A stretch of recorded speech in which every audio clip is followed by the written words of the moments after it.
C'est peut-être l'une des principales erreurs médicales du XXe siècle. Et ses conséquences continuent de nous hanter encore aujourd'hui. Elle touche plus de 10 millions de personnes en France et pourrait coûter chaque année plus de 6 milliards d'euros. C'est stratosphérique.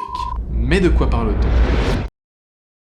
À la toute fin du 19e siècle, la découverte des rayons X permet l'invention de la radiographie. Cette invention va révolutionner le diagnostic médical, au point que l'homme qui la met au point, Wilhelm Röntgen, recevra le premier prix Nobel de physique en 1901. C'est un véritable bouleversement pour une époque encore très empreinte d'ésotérisme et de fantastique. À cette époque, voir son squelette, c'était comme voir sa mort en face. Pourtant, cet examen se développe car il permet de comprendre des maladies jusqu'alors invisibles.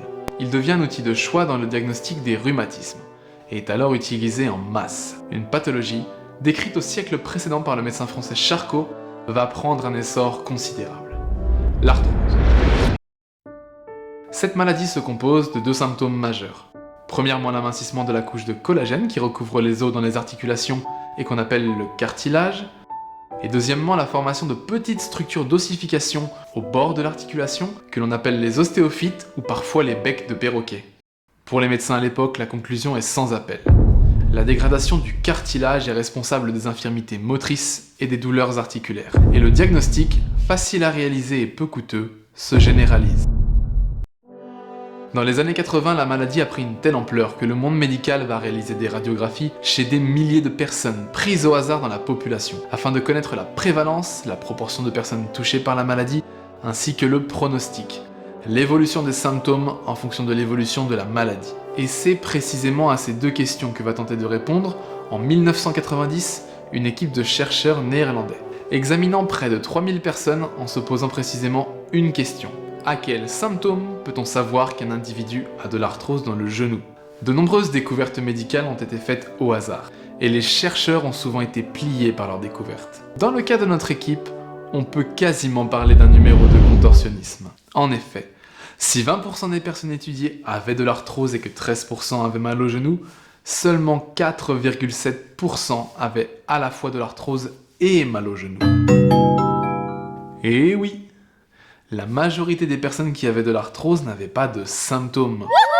L'étude conclut que statistiquement, l'arthrose est plus fréquente chez les personnes qui ont des raideurs ou des douleurs articulaires. Mais rappelle qu'une minorité de personnes sera touchée, et surtout que lorsqu'un individu a mal au genou, il n'est pas possible de savoir si l'arthrose en est la cause. Très vite, cette nouvelle va se répandre comme une traînée de poudre dans la communauté scientifique.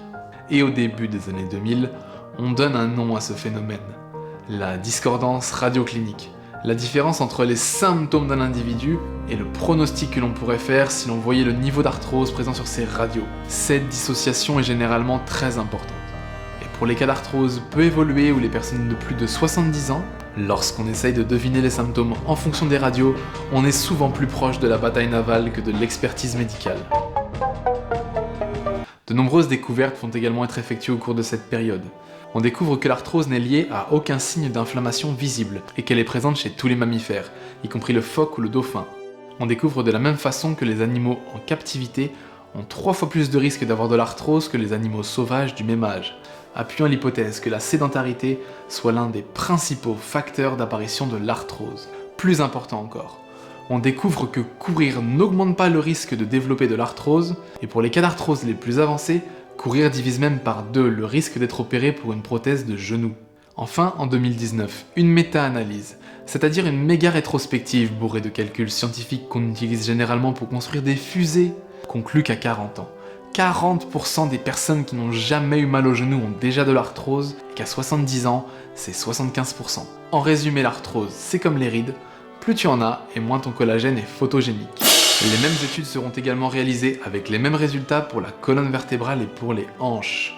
Et c'est précisément dans cette direction que la Ligue européenne contre les rhumatismes, pourtant très conservatrice, va enfoncer le clou en 2017, affirmant que dans le cas de l'arthrose, les radios n'étaient pas des boules de cristal, et qu'il était impossible d'en prédire ni les symptômes d'un individu, ni jusqu'où celui-ci pourrait récupérer. Elle ne recommande d'ailleurs plus l'utilisation des radios pour les douleurs articulaires d'apparition récente et non traumatiques. C'est sur ces informations que se basent les recommandations que l'on peut voir à la télé ou dans les médias, c'est-à-dire le reconditionnement physique, le renforcement musculaire et le travail fonctionnel, afin de pouvoir à nouveau monter des escaliers, faire du vélo ou même du ski. Ah ben c'est bien, Neil, super pour l'appareil photo, génial. Il est foutu, c'est pas grave, hein. Oh, t'es vraiment un sale petit... En conclusion, la maladie incurable la plus connue au monde n'a probablement qu'un très faible lien avec les douleurs articulaires. Et la recherche médicale a fait un énorme bond en avant ces 30 dernières années afin de montrer que la dégradation du cartilage n'était pas suffisante à expliquer les symptômes et le handicap de millions d'individus. Pourtant, cette information est encore très peu diffusée en langue française. Aussi, n'hésitez pas à la partager, à partager votre expérience en commentaire et surtout à garder confiance. Dans le cas des douleurs articulaires, vous pouvez tous faire d'énormes progrès.